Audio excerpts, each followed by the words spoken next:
Hello dear students. आज के lecture के अंदर हम आज बहुत ही इम्पोर्टेंट टॉपिक स्टार्ट कर रहे हैं, रोटेशनल स्पेक्ट्रा और रोटेशनल स्पेक्ट्रोस्कोपी। ये फिर मॉलिक्यूलर स्पेक्ट्रोस्कोपी का लेक्चर नंबर 4 रहेगा और इसी लेक्चर से इम्पोर्टेंट कंसेप्ट आपके स्टार्ट होते हैं। इससे पहले lecture number 1, 2 and 3 physical spectra के नॉर्मल पार्ट थे और आज आपका जो स्पेक्ट्रोस्कोपी, फिजिकल स्पेक्ट्रोस्कोपी का इम्पोर्टेंट टॉपिक स्टार्ट हो रहा है। तो इस लेक्चर के अंदर या अपकमिंग लेक्चर्स के अंदर जो हम सब टॉपिक्स पढ़ने वाले वो इस टाइप से रहेंगे। सबसे पहले हम रोटेशनल स्पेक्ट्रा का डेफिनेशन देखेंगे, फिर मोमेंट ऑफ इनर्शिया के बारे में स्टडी करेंगे, रिक्वायर्ड कंडीशन रहती है रोटेशनल स्पेक्ट्रा के लिए। सेकंड, रिजिड रोटर के बारे में स्टडी करेंगे। देन आफ्टर हम एनर्जी ऑफ रोटेटिंग मॉलिक्यूल्स के बारे में स्टडी करेंगे। फिफ्थ पॉइंट रहेगा या फिफ्थ सब टॉपिक रहेगा essential condition for rotational spectra. Okay, वो रहता है आपका डायपोल मोमेंटम। फिर आपके पास रहता है selection rule for rotational spectra, ये था 6 पॉइंट। सेवन्थ पॉइंट आपका रहेगा intensity of rotational spectra. 8 number का पॉइंट रहेगा इफेक्ट ऑफ आइसोटॉपिक सबस्टिट्यूएंट या substitution on rotational constant and 9 is non rigid rotor. तो टोटल आपके पास सब टॉपिक है रोटेशनल स्पेक्ट्रा में 9 और सारे सब टॉपिक से रिलेटेड कुछ प्रीवियस ईयर क्वेश्चन भी रहेंगे, कुछ प्रैक्टिस क्वेश्चन भी रहेंगे। क्योंकि फिजिकल स्पेक्ट्रोस्कोपी है तो क्वेश्चन के बिना तो इसे हम पढ़ नहीं सकते, क्वेश्चन रिक्वायर्ड है। जब तक क्वेश्चन नहीं देखेंगे तब तक हम सॉल्यूशन किस टाइप से करना है वो नहीं सीख पाएंगे। तो स्टार्ट करते हैं रोटेशनल स्पेक्ट्रा के डेफिनेशन पॉइंट से। This one is definition point आपका है। देखिए, पर्टिकुलर क्या होता है कि रोटेशनल स्पेक्ट्रा को अगर हमें स्टडी करना है तो जनरली आपके पास एक वाइब्रेशनल लेवल्स रहेंगे। Like this one is first vibrational level, this one is second vibrational level and this one is third vibrational level, जिसको मैं नेमिंग देता हूँ like V = 0, V = 1, V = second. अब एवरी वाइब्रेशनल लेवल में आपके क्या होंगे, रोटेशनल एनर्जी लेवल्स होंगे। लाइक इस अगर मैं वाइब्रेशनल लेवल की बात करूँ V = 0 तो इसके अंदर भी आपके पास लाइक इस टाइप से लेवल्स रहेंगे रोटेशनल, J = 1, J = 2, J = 3, इस टाइप से J = 1, 0, J = 1, 2, 3 एंड 4। तो इन रोटेशनल एनर्जी लेवल के बीच अगर मॉलिक्यूल ट्रांजिशन करता है, ओके, अगर मॉलिक्यूल ट्रांजिशन करता है कब, इलेक्ट्रोमैग्नेटिक रेडिएशन के एक स्पेसिफिक रीजन जो कि रहेगा आपका माइक्रोवेव रीजन में एनर्जी को एब्जॉर्ब करेगा और इस रोटेशनल एनर्जी लेवल के बीच में ट्रांजिशन करेगा। पर्टिकुलर वाइब्रेशनल लेवल रहेगा, लाइक मे बी वो वाइब्रेशनल लेवल 1 हो सकता है और 1 के रोटेशनल लेवल में ट्रांजिशन परफॉर्म करे, या मे बी वाइब्रेशन नंबर 2 हो सकता है जिसके रोटेशनल एनर्जी लेवल में वो ट्रांजिशन परफॉर्म करे। तो इस फिनोमिना को ही हम क्या कहते हैं, रोटेशनल स्पेक्ट्रोस्कोपी कहते हैं, या इससे जो स्पेक्ट्रा प्राप्त होगा उसे हम कहेंगे रोटेशनल स्पेक्ट्रा। देखिए किस टाइप से डेफिनेशन है, transition between rotational levels belonging to particular vibrational level. Like जैसे V = 0 का एक वाइब्रेशनल लेवल है, उसके अंदर जो रोटेशनल एनर्जी लेवल है उनके बीच में ट्रांजिशन हो रहा है, या V = 1 के लिए जो रोटेशनल लेवल होंगे उनके बीच में ट्रांजिशन हो रहा है, ये सारी चीज़ें। तो belonging to particular vibrational level are observe in microwave region of electromagnetic spectra. तो रोटेशनल लेवल कौन से रीजन में आपको दिखाई देते हैं, माइक्रोवेव एनर्जी लेवल इसके लिए रहती है, microwave. Okay, this one is microwave. ये भी कई बार पूछा जाता है कि रोटेशनल स्पेक्ट्रा EMR के कौन से रीजन में होता है, तो microwave region. It is arise due to rotation of molecule about a bond axis. जो भी मॉलिक्यूल होगा उसके एक स्पेसिफिक बॉन्ड एक्सिस से रोटेशन करनी अराइज होता है। फिर आपका इस पॉइंट इसमें रहता है द रोटेशन या rotational property of a rigid bond. किसी भी बॉन्ड का rotational property are characterized by it moment of inertia. एक मोमेंट ऑफ इनर्शिया से ही उस रिजिड बॉन्ड को आप पहचान सकते हो।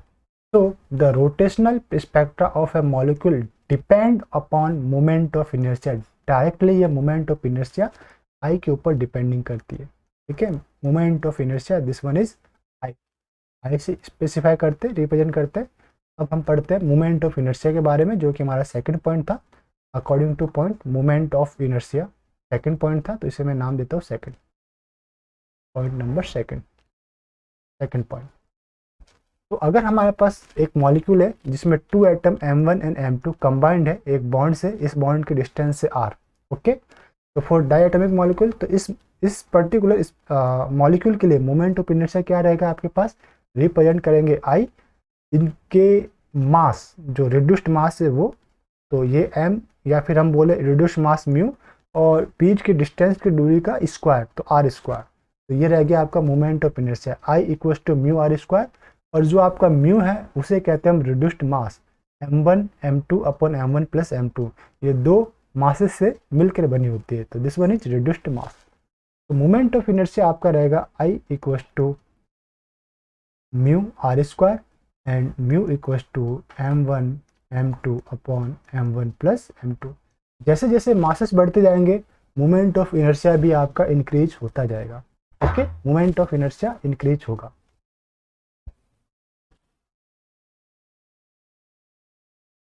अगर आपके पास पॉलीएटॉमिक सिस्टम है, लाइक पॉलीएटॉमिक सिस्टम है जिसके अंदर मोर देन 2 मासेस है, उस कंडीशन में अगर आपको moment of inertia find out करना है तो उसका फॉर्मूला रहता है I equals to summation of n equals to 1 to n equals to I, फिर ये रहता है आपका mi ri का स्क्वायर। दिस वन इज जो ri है यहाँ पे, ये ri आपकी रहती है distance of molecule from rotation axis, distance of atom mass, या कोई भी एटम रहेगा जिसका मास रहेगा distance of atom from rotational axis. अब रोटेशनल एक्सिस आपने कौन से लिया, उससे उसकी डिस्टेंस आपको देखनी हो सकती है। ये पॉलीएटॉमिक सिस्टम में मोर देन 2 रोटेशनल एक्सिस हो सकते हैं। तो ये था आपका मोमेंट ऑफ इनर्शिया जब आपके पास मोर देन 2 मास प्रेजेंट हो। Moment of inertia summation of mi ri का स्क्वायर। लाइक इसका एग्जांपल भी है, for example in polyatomic molecule the moment of inertia. अब ये आपका पास एक सिस्टम है जिसमें 4 मासेस है, मैं मासेस को ब्लू कलर से हाईलाइट करता हूँ। This one is 1 kg, 2 kg, 3 kg and 4 kg। ये स्क्वायर के कॉर्नर्स के ऊपर प्लेस्ड है और इसके बीच की जो दूरी है वो कितना, 2 metre. This one is 2 metre है, इसे मैं हाईलाइट करता हूँ येलो से। This is 2 metre, this 2 metre, तो ये भी आपकी 2 मीटर होगी और ये भी आपके पास कितनी होगी, दिस इज 2 मीटर। तो इसका जो मिड पॉइंट होगा वो कितना होगा, 1 मीटर के डिस्टेंस पे होगा, दिस 1 मीटर।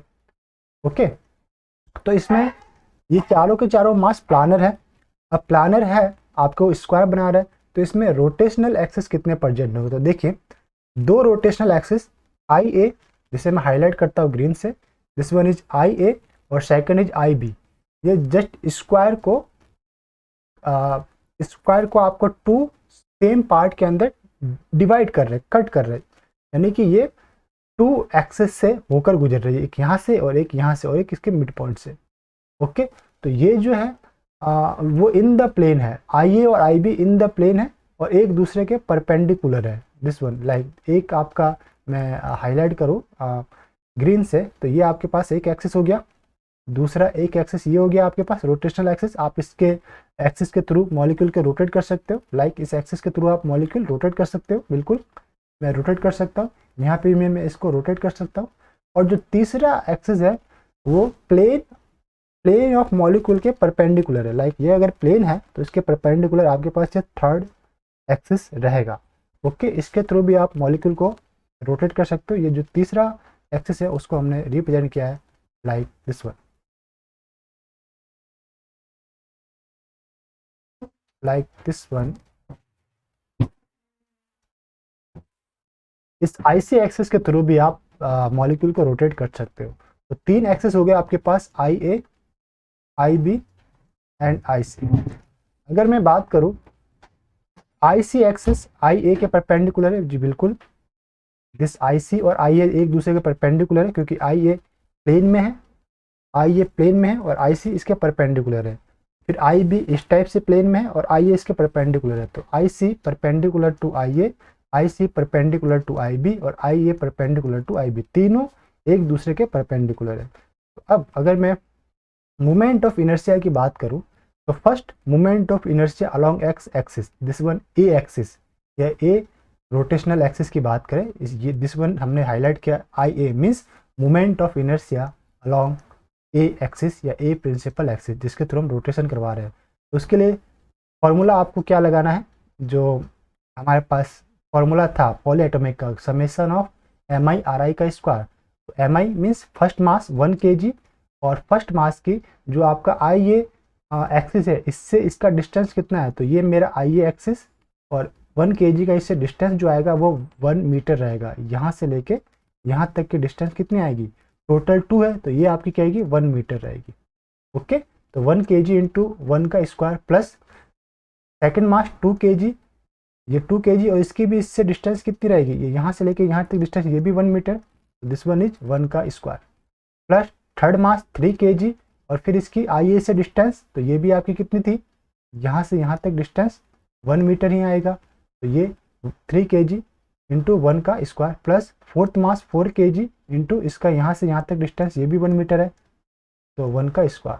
तो इस टाइप से आएगा 1 का स्क्वायर 1 इंटू 1 1 प्लस 1 का स्क्वायर 1 इंटू 2 2 प्लस 1 का स्क्वायर 1 इंटू 3 3 प्लस 1 का स्क्वायर 1 इंटू 4 4, तो 4 प्लस 3 7 प्लस 2 9 प्लस 1 10, ये है आपके पास 10 kg इंटू मीटर स्क्वायर। मास को मैंने kg में लिया और डिस्टेंस को मीटर में, तो आइए यानी moment of inertia along a axis या ए रोटेशनल एक्सिस मेरे पास जो आएगा वो रहेगा आपके पास आइए इक्वल टू 10 kg पर मीटर। इसी टाइप से बी एक्सिस के थ्रू अगर मैं निकालूं अलोंग बी एक्सिस, तो बी भी ए के सिमिलर है बट ये इसके परपेंडिकुलर है, तो ये भी आपके पास आएगा 10 kg क्योंकि डिस्टेंस इसके लिए भी सेम रहेगी। लेकिन अगर मैं moment of inertia along C axis निकालूं, सी एक्सिस, तो वो रहेगा आपका आई सी।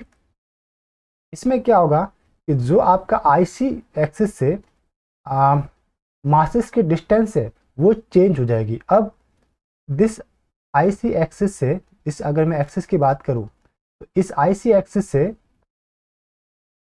This one is C, okay, I C axis से 1 kg जो है वो √2 मीटर के डिस्टेंस पर है। इसे पाइथागोरस थ्योरम्स के थ्रू आप निकाल सकते हो।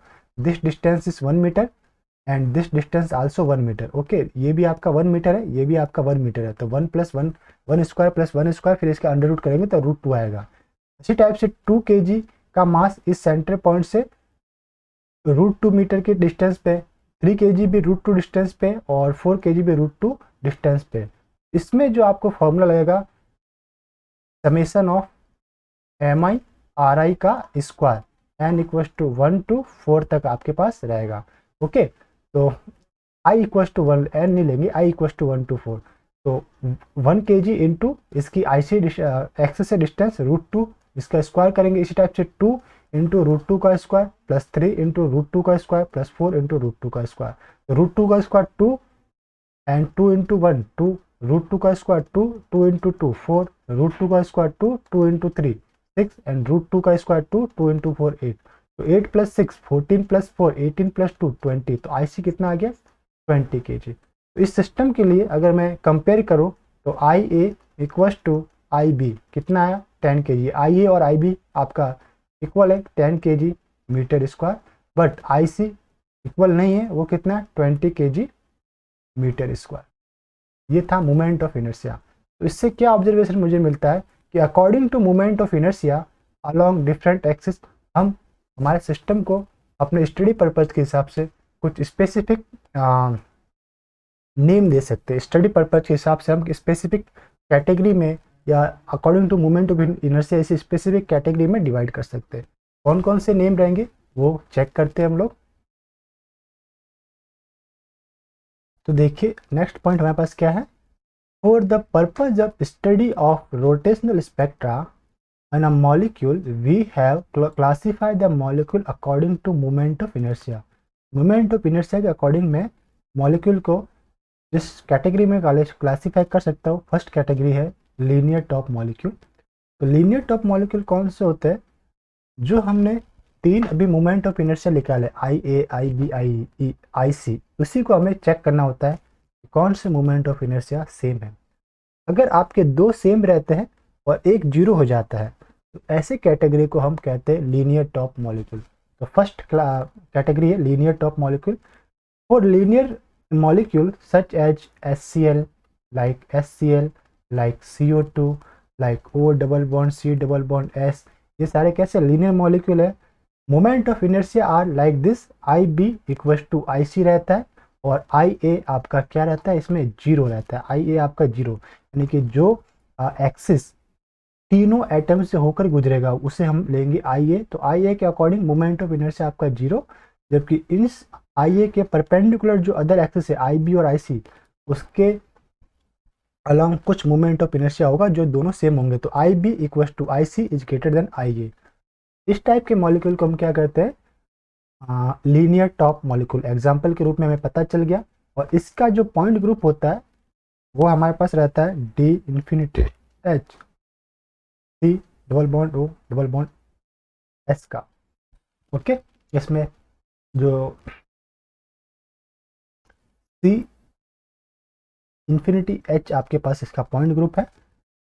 दूसरी जो कैटेगरी हमारे पास रहता है वो है आपका spherical top molecule. Spherical top कब कहेंगे, देखिए नेम में लिखा है स्फेरिकल टॉप, यानी एक स्फेयर की तरह आपको सिमेट्री देखनी है, लाइक ऑक्टाहेड्रल। ओके, तो when a molecule have all three moment of inertia are identical, या moment of inertia identical, called spherical top molecule. यानी कि तीनों के तीनों I A equal to I B, this one is I B equal to I C, ऐसे भी लिख सकते हैं I A equal to I B equal to I C. अगर तीनों मोमेंट ऑफ इनर्शिया सेम है तो आपका हो जाएगा वो स्फेरिकल टॉप। एग्जाम्पल कौन कौन से इसमें, लाइक जो फुली सिमेट्रिक मॉलिक्यूल्स रहते हैं, लाइक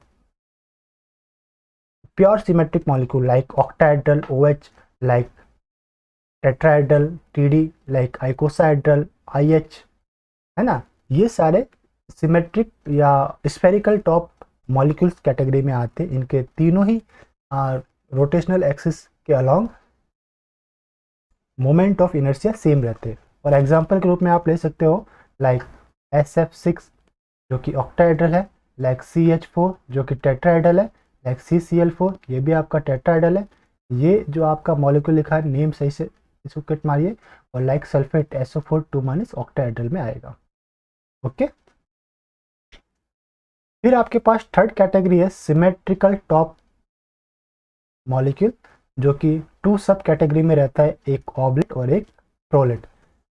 सिमेट्रिकल टॉप और लीनियर टॉप में डिफरेंस क्या है कि जो लीनियर टॉप में आई ए जीरो होता था, ओके, यहाँ पे आई ए जीरो नहीं होगा, दो मोमेंट ऑफ इनर्शिया सेम होंगे। सिमेट्रिकल टॉप में एक सिमेट्री एलिमेंट कोई ना कोई प्रेजेंट होगा, सिमेट्री एलिमेंट प्रेजेंट होने के कारण दो मोमेंट ऑफ इनर्शिया सेम है, like some this one I B equal to I C same है, बट आपके पास जो आई है नॉट इक्वल टू दिस, या I A not equal to I B और आई सी भी है, और I A not equal to zero, तो उस कंडीशन में ऐसे मॉलिक्यूल को हम कहेंगे सिमेट्रिकल टॉप मॉलिक्यूल। अब इसमें भी देखते हैं कि आई बी इक्वल टू आई सी क्या ग्रेटर देन आई है या लेस देन आई ए है। अगर ग्रेटर देन आई ए है तो वो कहलाएगा आपका प्रोलेट टाइप। दिस वन देखिए आई, इसको मैं लिखता हूँ आई B equal to I C, और ये दोनों के दोनों आई ए से ग्रेटर देन है, तो ऐसे मॉलिक्यूल को हम कहते हैं प्रोलेट मॉलिक्यूल, प्रोलेट। एग्जाम्पल के रूप में like CH3I, like CH3F, like CH3F, ये F की जगह आपके पास Cl होगा, like CHCl3 chloroform, like NH3 etcetera. इनकी जो जियोमेट्री निकलेगी वो पिरामिडल टाइप में आपको देखने को मिलेगी। ये तो टेट्राहेड्रल ही है प्योर, बट जो 3 एटम्स है इसके अंदर एक जो आई एक्सिस है, दिस, अगर मैं इसका स्ट्रक्चर ड्रॉ करूँ तो CH3 का लाइक समथिंग इस टाइप से आपको देखने को मिलेगा। ये 3 आपके सिमेट्रिक एलिमेंट CH, और ये एक आपके पास HI, ओके, दिस वन। तो ये आपका था I B equal to I C रहेगा, but I A not equal to I B और आई सी के बराबर रहेगा। और अगर आपका I B equal to I C, यानी दो आपके सेम है और ये दोनों आपके आई ए से छोटे हैं, ओके, आई ए से छोटे हैं, तो वो आपका कहलाएगा ऑब्लेट टाइप, ऑब्लेट, ओके। इसका रहेगा B F three example C6H6 and square planar के जो सिस्टम है वो ऑब्लेट टाइप मॉलिक्यूल होते हैं according to moment of inertia. फिर आपके पास फोर्थ कैटेगरी रहती है, वो है आपके पास असिमेट्रिक और नॉन सिमेट्रिक टॉप मॉलिक्यूल। एक था सिमेट्रिक टॉप मॉलिक्यूल जो कि 2 कैटेगरी में था, प्रोलेट एंड ऑब्लेट, और थर्ड वन या लास्ट वन था असिमेट्रिक और नॉन सिमेट्रिक टॉप मॉलिक्यूल।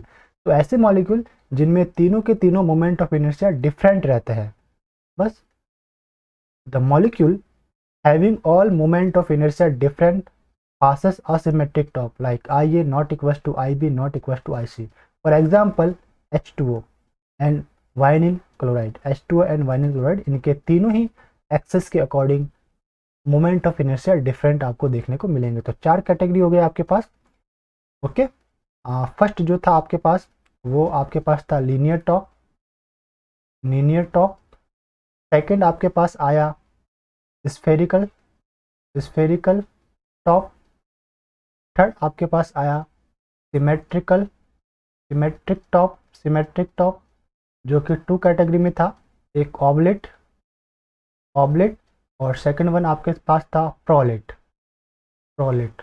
और फोर्थ आपके पास आया asymmetric top, asymmetric, asymmetric, asymmetric top molecule, molecule. ये सारी डेफिनेशन किस हिसाब से थी? Moment of inertia, based on moment of inertia, based on moment, moment of inertia, inertia, okay, based on moment of inertia. Linear tops, spherical top, symmetric top और symmetric top. ये पूछा जाता है आपसे कि मॉलिक्यूल दे दिया जाएगा, पूछा जाएगा कि ये कौन से कैटेगरी का मॉलिक्यूल है, सिमेट्रिक टॉप है या स्फेरिकल टॉप है या असिमेट्रिक टॉप है, तो उस कंडीशन में आपको याद रखना पड़ता है। फिर आपके पास रहता है ये फॉर्मल्डिहाइड और क्लोरोबेंजीन, ये भी आपके पास असिमेट्रिकल टॉप के एग्जांपल है, फॉर्मल्डिहाइड और क्लोरोबेंजीन, C2 एक्सिस प्रेजेंट रहती है।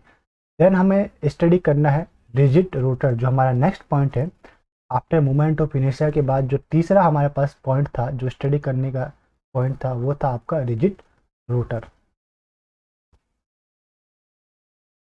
तो स्टार्ट करते हैं रिजिड रोटर को। देखिए अब नेम ही इसका रिजिड रोटर, रिजिड मीन्स जो बॉन्ड है, दो एटम्स के बीच का जो बॉन्ड है वो रिजिड रहेगा, चेंज नहीं होगा in the process of rotation या वाइब्रेशन, वो चेंज नहीं होगा। और कई होता है नॉन रिजिड रोटर, तो नॉन रिजिड रोटर में बॉन्ड जो है दो एटम्स के बीच का, वो ड्यूरिंग द वाइब्रेशन और रोटेशनल चेंज हो सकता है। तो this one is non rigid rotation, यानी पूरे रोटेशन प्रोसेस में ये बॉन्ड डिस्टेंस आपकी चेंज नहीं होगी, रिजिड रहेगी, कांस्टेंट रहेगी, okay.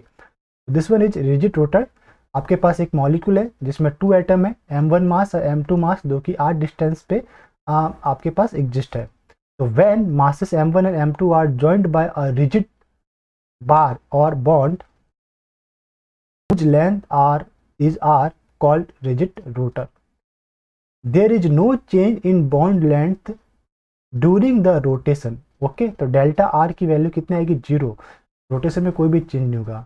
Any rotating molecule having angular momentum, जब भी कोई रोटेट कर रहा है तो उसका एंगुलर मोमेंटम किस हिसाब से देंगे? तो वो रहता है एंगुलर मोमेंटम का formula L vector equal to under root J plus 1, और this one is under root के बाहर है h/2π, या फिर h/2π जो रहता है हमारे पास, इसे हम सिंपली h कट भी बोलते हैं।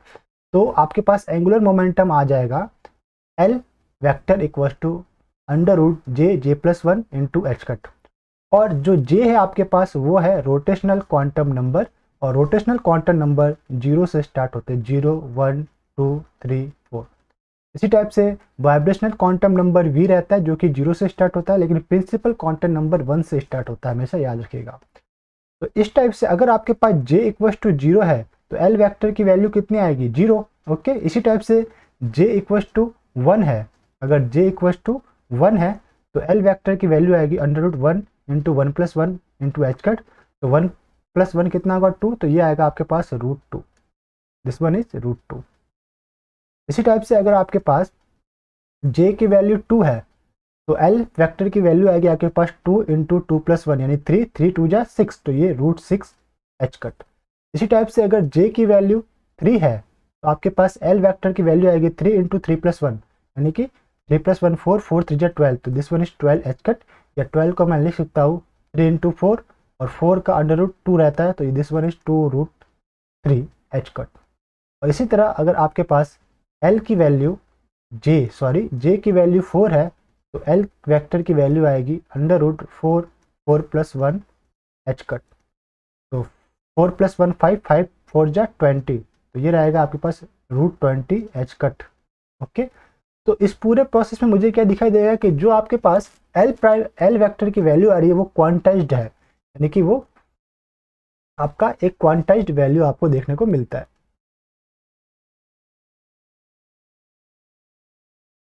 तो हमारे पास पॉइंट क्या निकलेगा कि एंगुलर मोमेंटम जो आपके पास आया, angular momentum of rotating molecule are quantized, okay, for energy of rotating molecule. ठीक है, ये आपके पास पॉइंट निकल गया था quantized, angular momentum of rotating molecule are quantized, यानी कि एक स्टेट की एनर्जी को किसी नंबर से आप मल्टीप्लाई करेंगे तो वो दूसरे स्टेट की एंगुलर मोमेंटम आपको निकल जाएगी। एक स्टेट के एंगुलर मोमेंटम को किसी नंबर से मल्टीप्लाई करेंगे तो दूसरे जे वैल्यू के लिए आपके पास एंगुलर मोमेंटम निकल जाएगा। यही था क्वांटाइज्ड प्रिंसिपल।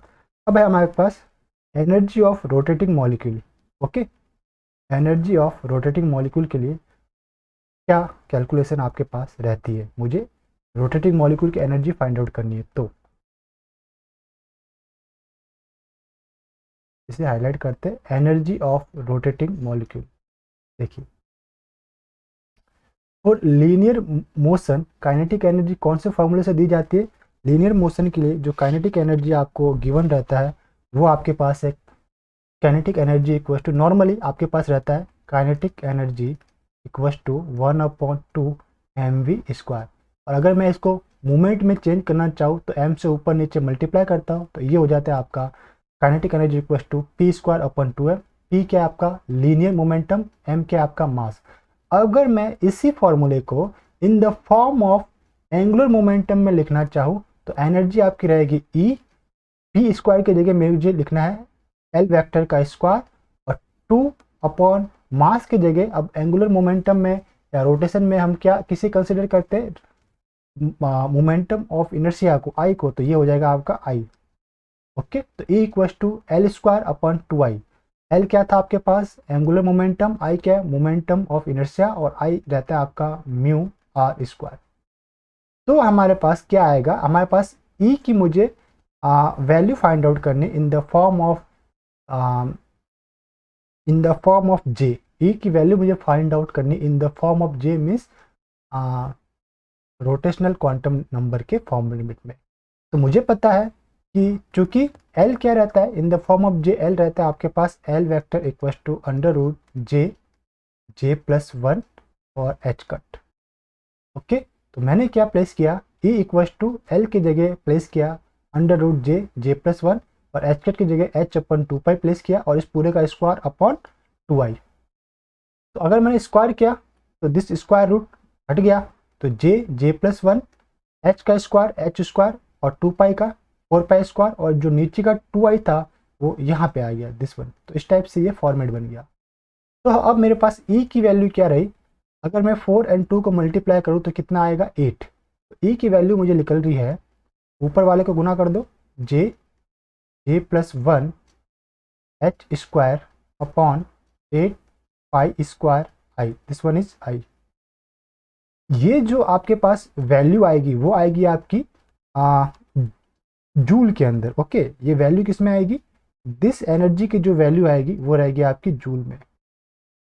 अगर मैं एक चीज और रहता है, अगर मैं इसे समथिंग इस टाइप से लिख पाऊँ, E = J+1, this one is H, this one is C। Okay, HC, और फिर मुझे लिखना है multiplied by h upon 8 pi square I C. तो अभी मैंने कोई चेंजेस नहीं किया, सी से सी कट जाएगा, h इंटू एच स्क्वायर हो जाएगा। और जो ये वैल्यू है आपकी, जो मैंने सेपरेट आउट करके रखी है, इसे हम कहते हैं B, rotational constant B. This one is rotational constant B. तो मेरे पास ई की वैल्यू जो आपकी आएगी वो रहेगा, सॉरी, ई की वैल्यू रहेगी मेरे पास J plus one B H C. अब ये एनर्जी की वैल्यू जो आपने फाइंड आउट की है, ये सेंटीमीटर इनवर्स में है। किस में है आपकी? ये भी सॉरी जूल के अंदर है, नॉट सेंटीमीटर इनवर्स, ये भी आपकी जूल के अंदर ही है। लेकिन इसमें एक टर्म आपकी एक्स्ट्रा आ गई, बी, रोटेशनल कांस्टेंट आप यहाँ पे लेके आए। अगर मैं इसको एच सी से डिवाइड कर दूँ तो वैल्यू मेरी आएगी सेंटीमीटर इनवर्स में। ओके, एनर्जी की वैल्यू सेंटीमीटर इनवर्स में आएगी। ये अभी थी आपके पास रोटेटिंग मॉलिक्यूल के लिए energy in the terms of quantum या rotational quantum number, rotational quantum number. तो टू चीज़ आपकी इंपॉर्टेंट रही, first this one, second this one. अब अगर मैं इसे और सिंप्लीफाइड या कुछ दूसरे फॉर्मेट में शो करना चाहूँ, या फिर मैं देखना चाहूँ कि मेरी एनर्जी जो है वो कौन कौन से फैक्टर के ऊपर डिपेंडेंट है, तो मैं कुछ और कैलकुलेशन करता हूँ। In the term of wave number की अगर मैं बात करूँ, in the term of wave number E is, E को अगर ई एनर्जी है और वेव नंबर के फॉर्मेट में अगर मुझे एनर्जी लिखना है तो क्या होता है, E equal to H C nu bar. Okay, अब मैं क्या करूँगा, इक्वेशन 1 के लेफ्ट साइड में एच सी न्यू बार लिखूंगा और राइट वाला H this J plus one H square upon 8 pi square I. तो एच से स्क्वायर कैंसिल हो जाएगा, C nu bar equal to H J plus one H upon 8 pi square आई।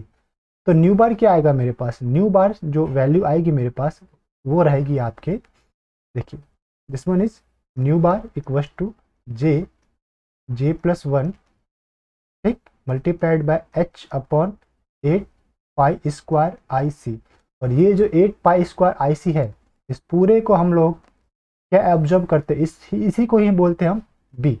इसको क्या लेते हैं, B equals to H upon 8 pi square I C. ये रहता है आपका रोटेशनल कांस्टेंट। क्या कहते हैं इसे, रोटेशनल कांस्टेंट। रोटेशनल कांस्टेंट काफ़ी इंपॉर्टेंट टर्म है ये, रोटेशनल कांस्टेंट। जितना इंपॉर्टेंट लगाना चाहो लगा लीजिए इसमें। स्टार मार्क, जो भी स्टार मार्क है, सारे टाइप के स्टार मार्क इसके ऊपर लगाइए आप लोग। इसमें से क्वेश्चन पूछा ही जाता है, रोटेशनल कांस्टेंट से रिलेटेड होता है।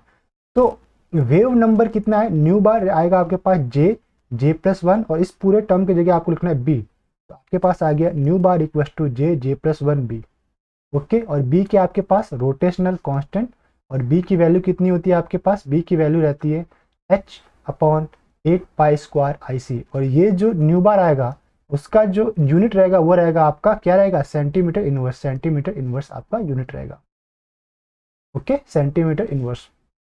अब रोटेशनल कांस्टेंट किसके ऊपर डिपेंड करता है, रोटेशनल कांस्टेंट इनवर्सली प्रोपोर्शनल रहता है मोमेंट ऑफ इनर्शिया। तो B inversely proportional 1 upon I, और आई आपका प्रोपोर्शनल रहता है म्यू के। तो मैं इसे ऐसे भी लिख सकता हूँ कि B inversely proportional to 1 upon mu R square, और B inversely proportional to 1 upon mu. Okay, तो एक तो आपके पास ये दिखाई दे दिया कि अगर मोमेंट ऑफ इनर्शिया बढ़ेगा तो रोटेशनल कांस्टेंट डिक्रीज होगा, या फिर मास बढ़ेगा तो रोटेशनल कांस्टेंट डिक्रीज होगा। तो दो के ऊपर डिपेंड कर रहा है, फर्स्ट रिड्यूस्ड मास के ऊपर और सेकंड मोमेंट ऑफ इनर्शिया के ऊपर। ओके, 10 आपके पास यहाँ पे शॉर्ट नोट दे रखा है कि rotational constant inversely proportional to moment of inertia and reduced mass, यानी कि आई और दिस मोमेंट ऑफ इनर्शिया के इन्वर्सली प्रोपोर्शनल होता है, एक तो म्यू के और एक मोमेंट ऑफ इनर्शिया के।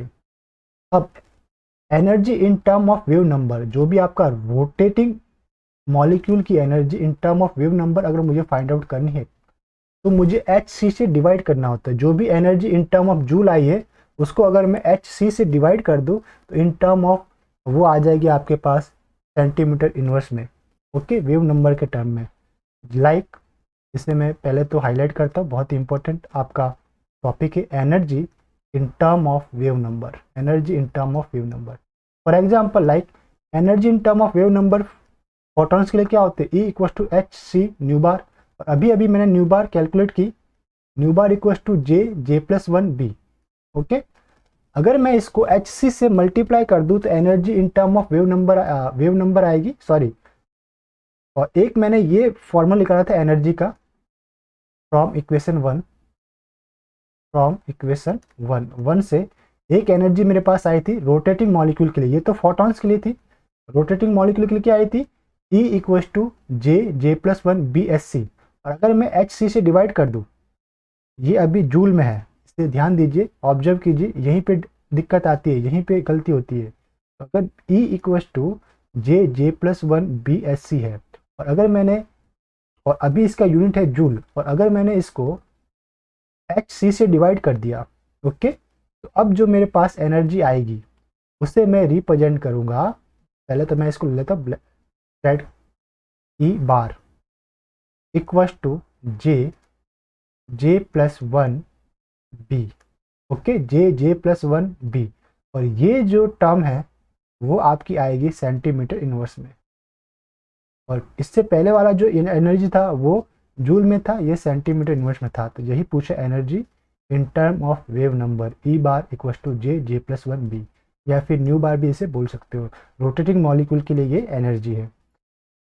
तो ये क्या बोल रहा है, इससे एक ऑब्जर्वेशन देखने को बोल रहा है कि both energy as well as movement of rotating molecule is quantized, यानी कि ये भी जे के फॉर्मेट में आ रहा है आपके पास, और इनर्शिया भी जे के फॉर्मेट में था ही मेरे पास, इनर्शिया की क्या वैल्यू था, under root J plus one H cut, और ये एनर्जी है J plus one B S C in the term of joule, और this one is E bar equal to J plus one B in term of centimetre inverse. तो मैं कुछ इस type से इसे लिख सकता हूँ, ये ई था इन टर्म ऑफ जूल, और ये ई है इन टर्म ऑफ सेंटीमीटर इनवर्स। इसका फॉर्मूला क्या था, जे प्लस वन बी, और इसका फॉर्मूला यहाँ पे लिखा हुआ है J plus one S C. अगर मैं इसको सेपरेट आउट करना चाहूँ तो सिंपली सेपरेट आउट कर सकता हूँ, लाइन खींच के, sorry,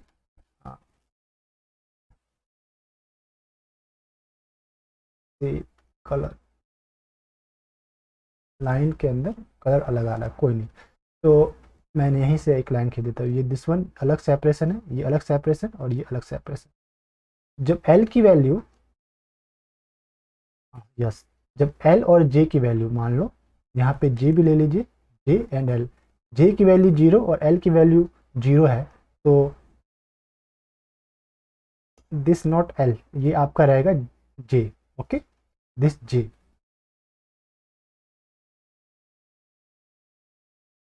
this one is J. जब रोटेशनल क्वांटम नंबर की वैल्यू जीरो है तो एल की वैल्यू आएगी जीरो, ई की value in term of joule भी जीरो रहेगी, और ई की value in term of centimetre inverse भी जीरो रहेगी, और अगर जब जे की वैल्यू वन है तो एल की वैल्यू आएगी under root two H cut, E की वैल्यू आएगी two B H C joule, and E bar की वैल्यू आएगी two B, okay, this one two B. इसी टाइप से अगर जे की वैल्यू टू है, दिस वन इज टू, और जे की वैल्यू थ्री एंड फोर, एक रहेगा आपका फोर, एक रहेगा आपका थ्री, ओके। तो आपके पास क्या क्या रहेंगे, जब टू है तो एल की वैल्यू रूट सिक्स, जब थ्री है तो एल की वैल्यू रूट ट्वेल्व, और जब फोर है तो एल की वैल्यू रहेगा रूट ट्वेंटी एच का, और ई की वैल्यू आएगी टू के लिए six B S C, three के लिए ट्वेल्व बी एस सी, और फोर के लिए four into five twenty B S C, this one is twenty B H C, और सेंटीमीटर इनवर्स में twenty B, twelve B, six B, ये वैल्यू आएगी, यानी ये क्वांटाइज्ड होने को शो कर रहा है कि किसी स्पेसिफिक नंबर से मल्टीप्लाई करने पे आपके दूसरे स्टेट की एनर्जी या एंगुलर मोमेंटम आपको देखने को मिल रहा है।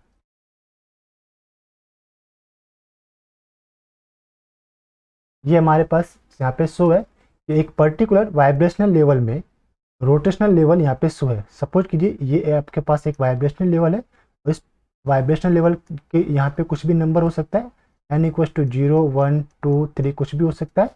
इस पर्टिकुलर वाइब्रेशनल लेवल में ये रोटेशनल लेवल आपके पास शो है, okay. J equal to zero के लिए एनर्जी रहेगी आपके पास जे इक्वल टू जीरो के लिए एनर्जी अभी हमने फाइंड आउट की थी, जीरो। तो जे इक्वल टू जीरो के लिए एनर्जी आपकी रहेगी zero. J equal to one के लिए आपके पास आई थी 2b, और जे इक्वल टू टू के लिए 6b।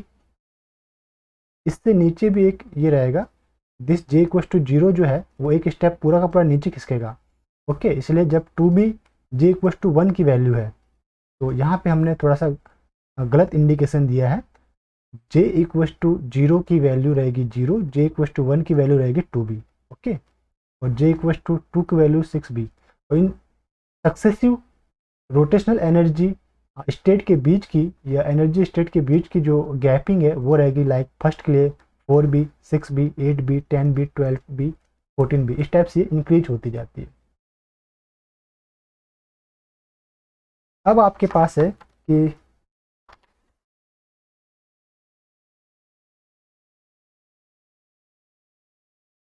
essential condition for rotational spectra। essential condition for rotational spectra, कोई मॉलिक्यूल आपका रोटेशन शो करेगा या नहीं, ये डिपेंड करता है उसके पोलर या नॉन पोलर होने पे और उसके डाइपोल मोमेंट के ऊपर। अगर उसके अंदर पोलरिटी प्रेजेंट है तो वो रोटेशन शो करेगा, अगर वो नॉन पोलर है तो वो आपका इनएक्टिव रहेगा माइक्रोवेव रीजन के अंदर या रोटेशन के लिए। तो चलिए इस पॉइंट को हाईलाइट करते हैं, ये फिफ्थ पॉइंट है रोटेशनल स्पेक्ट्रा के अंदर। पॉइंट को हाईलाइट करता हूँ, essential condition for rotational spectra. तो जैसे कि मैंने बोला कि कोई मॉलिक्यूल अगर पोलर है तो डेफिनेटली उसके अंदर दो पोल्स बनेंगे, और पोल्स के बीच की डिफरेंस एक डिस्टेंस होगी, और उसी डिस्टेंस के मिड पॉइंट से कुछ एक्सिस जाता हुआ आपको दिखाई देगा, जिसके अकॉर्डिंग वो रोटेशन परफॉर्म करेगा। मॉलिक्यूल मस्ट बी पोलर आपका होना चाहिए, यानी कि mu not equal to zero. ये म्यू है इसका मैग्नेट मोमेंटम, ये म्यू क्या है, डाइपोल मोमेंट है आपका, नॉट रिड्यूस्ड मास। तो पहले तो यहाँ पे कंफ्यूजन नहीं होना, this mu is not a reduced mass, it is the dipole moment. Then it's show rotational spectra and molecule is called microwave active. क्यों? क्योंकि रोटेशनल स्पेक्ट्रा जो हम रिकॉर्ड करते हैं वो माइक्रोवेव रीजन के अंदर होता है, इसलिए ये माइक्रोवेव एक्टिव रहेगा, यानी कि माइक्रोवेव रीजन में एब्जॉर्प्शन परफॉर्म करेगा, एब्जॉर्प्शन शो करेगा। सेकंड इसमें पॉइंट रहता है, if a molecule have dipole moment zero, अगर जीरो डाइपोल मोमेंट हो गया then it does not show spectra, it means ये माइक्रोवेव रीजन में इनएक्टिव रहेगा, रोटेशनल स्पेक्ट्रा इनएक्टिव रहेगा। तो उस कंडीशन में हम कह सकते हैं कि the molecule is microwave inactive. कब? जब मोमेंट या डाइपोल मोमेंट आपका अगर जीरो है तो मॉलिक्यूल माइक्रोवेव इनएक्टिव रहेगा। एग्जाम्पल है कुछ यहाँ पे माइक्रोवेव एक्टिव के और माइक्रोवेव इनएक्टिव के। तो लाइक HCl माइक्रोवेव एक्टिव है, HBr, HICONO एटसेट्रा, इन सभी में dipole momentum not equal to zero रहेगा, इनका कुछ ना कुछ डाइपोल मोमेंटम आपको देखने को मिलेगा। ये थे आपके पास डाई एटॉमिक मॉलिक्यूल। अगर मैं triatomic molecule microwave active की बात करूँ तो like thiocarbonyl HCO, like hydrogen cyanide, like tin chloride SnCl2, like SO2 और H2O, ये ट्राई एटॉमिक मॉलिक्यूल है जो आपके माइक्रोवेव एक्टिव है। अब इसी टाइप से माइक्रोवेव इनएक्टिव की बात करें तो ये आपके पास है like diatomic homo diatomic molecule H2, N2, O2, I2, ये सारे के सारे माइक्रोवेव इनएक्टिव है, क्योंकि इनमें सेम इलेक्ट्रोनेगेटिव एटम जुड़े रहते हैं, तो एक के कारण दूसरा उसके मोमेंट को, डाइपोल मोमेंट को कैंसिल आउट कर देता है। इसी टाइप से this one is try atomic molecule CO2, this one is CH2, ये क्या आपके पास CH2 स्ट्रक्चर रहेगा आपका carbon double bond sulphur, double bond sulphur CH2, this one is BeCl2 barium dichloride. ये सारे आपके ट्राई एटॉमिक है जो माइक्रोवेव इनएक्टिव है। तो मेरे पास इसेंशियल कंडीशन क्या लिख ली कि आपका मॉलिक्यूल डाइपोल मोमेंटम उसका जीरो नहीं होना चाहिए, पोलर मॉलिक्यूल आपका होना चाहिए, मस्ट बी अ पोलर। तो हमारे पास क्या कुछ समरी हमारे पास आती है, समरी देखते हैं कि if a molecule have does not permanent dipole moment can not generate oscillating electric field. अब ये एक्चुअल में माइक्रोवेव इनएक्टिव क्यों होता है, तो उसका रीजन बता रहे हैं कि if a molecule does not permanent dipole momentum तो कैन नॉट ऑसिलेटिंग या generate oscillating electric field and can not interact with electric field of radiation and hence such molecule does not show rotational spectra. Such molecule does not show, this one is rotational spectra. कि भाई कि molecule के अंदर electric field ही generate नहीं हो रहा, तो ये इलेक्ट्रिक फील्ड जो है आपका ईएमआर के इलेक्ट्रिक फील्ड के साथ इंटरेक्ट नहीं कर पा रहा, इसलिए आपका ये स्पेक्ट्रा जनरेट नहीं कर पाता। So the essential condition for a molecule to become microwave active, to be microwave active, to for a molecule to be microwave active, यहाँ पे जो वर्ड आएगा आपका रहेगा microwave active. Microwave active is that it should be have permanent dipole moment. क्या होना चाहिए आपके पास, डाइपोल मोमेंट आपका परमानेंट होना चाहिए ही, यही आपका इसेंशियल कंडीशन रहता है। तो इस लेक्चर को हम यहीं पे स्टॉप करते हैं। नेक्स्ट लेक्चर में हम रोटेशनल स्पेक्ट्रोस्कोपी के जो पार्ट स्टडी करेंगे वो आपका रहेगा सिलेक्शन रूल। सिलेक्शन रूल को स्टडी करेंगे। देन आफ्टर हम स्टडी करेंगे इससे सिलेक्शन रूल के बेस्ड सम क्वेश्चन को हम सॉल्व करेंगे जो कि इम्पोर्टेंट रहते हैं। और फिर हमारे पास स्टडी जो पॉइंट रहेगा इसी के आगे जो रहेगा हम देख लेते हैं। This one is intensity of rotational spectra हम स्टडी करेंगे नेक्स्ट में, और उसी के ऊपर बेस्ड क्वेश्चंस भी रहेंगे। और फिर हमारे पास रहेगा